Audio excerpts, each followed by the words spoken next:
How to fix Facebook code not received easily and fast. Hello guys, so all what you have to do to fix this problem, we have two ways. So the first way is go to the settings on your phone and then go to the apps right here, go to apps and then go to Facebook. Between all the apps that you have on your phone, choose Facebook here, and then all what you have to do is go to the data usage and make sure that all those options are enabled, and then go back, click on storage, click on clear data, and go back again, click on force stop. And this is the first way. The second way is go to the app details down here, and it will take you directly to the Play Store.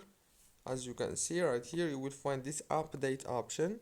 All what you have to do is click on it to update your Facebook, and the problem must be fixed.